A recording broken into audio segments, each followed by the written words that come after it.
Nah, jadi Mian mau ngasih tahu kalian ciri-ciri orang yang terkena pelet itu tuh kayak gimana ciri-ciri fisik, perilaku, perbuatannya. Jadi yang pertama adalah hilangnya konsentrasi.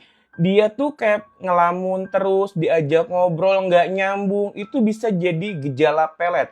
Yang kedua, berubah jadi keras kepala.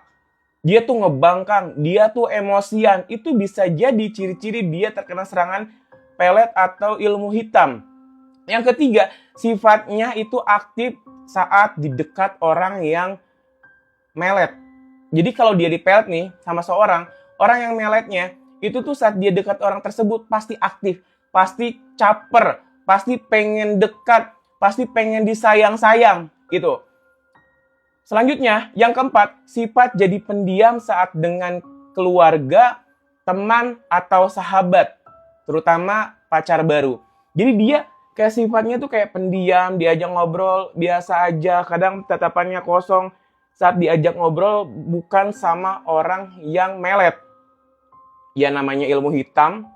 Yang kelima, perubahan aktivitas sehari-hari. Yang awalnya dia suka ibadah, yang awalnya dia suka bersih-bersih, yang awalnya suka ini itu tiba-tiba berubah drastis. Itu bisa disebabkan karena ilmu negatif pelet tersebut. Yang keenam, malas ibadah tentu. Bisikan aura negatif itu membuat dia itu malas ibadah. Karena kalau ibadah aura negatif itu semakin terkikis, semakin hilang, semakin panas.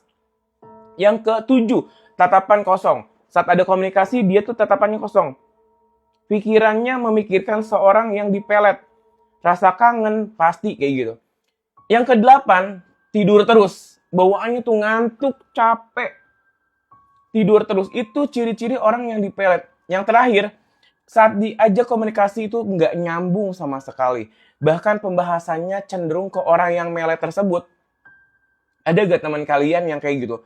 Jadi lagi suka sama orang nih, terus pembahasannya dipindahkan, pasti pembahasannya ke situ-situ lagi. Itu bisa jadi dia dipelet.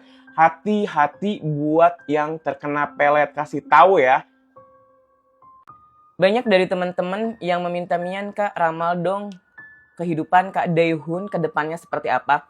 Oke, di sini dalam ramal, Mian menggunakan air putih, Mian tidak menggunakan media lain, dan Mian tidak memaksa kalian untuk percaya dengan apa yang Mian katakan. Di sini Mian hanya ingin berbagi cerita, berbagi informasi, dan ini yang Mian lihat. Dari data, Mian sudah punya datanya, Kak Daehun, tanggalnya, bulan sama tahun lahirnya.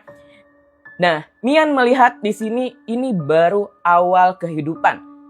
Di masa lalu, jika kehidupannya itu gagal, jika kehidupannya itu penuh dengan tantangan, rintangan, bahkan mengganggu psikologi beliau, ini adalah awal dari tantangan.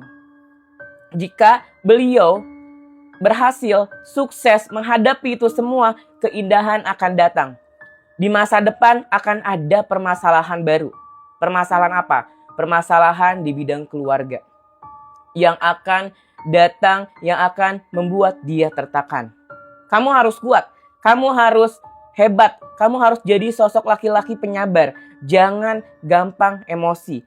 Saat kamu menghadapi tantangan, kamu pikirkan dulu, tarik nafas, jangan menggunakan emosi. Clue dari Mian. Di sini, kamu terkadang harus membutuhkan ketenangan, di mana ketenangan tersebut bisa membuat kamu introspeksi, bisa membuat kamu nyaman, bisa membuat dan menjernihkan pikiran-pikiran isi hati kamu. Di masa depan, Mian lihat banyak sekali kegelapan, tapi ingat Daehun, ada satu titik cahaya yang terang. Ada intan permata berlian yang harus kamu jaga. Soal hubungan, dia akan datang kembali. Kamu mau menerima atau tidak, itu kembali lagi ke dalam diri kamu. Mau atau tidak. Dan satu pesan Mian. Saat tantangan, rintangan, masalah itu datang, terutama di keluarga, ingat, senyuman. Jangan memperlihatkan rasa sakit itu. Karena semua orang tidak bisa sesuai dengan apa yang kamu harapkan. Karena apa? Kamu sosok yang hebat. Dan Mian lihat di sini, nih, soal keluarga, itu kamu harus kuat, Daehun. Di masa depan akan ada rezeki yang bagus, akan ada peluang bisnis, akan ada sosok wanita yang luar biasa menemani hidup kamu.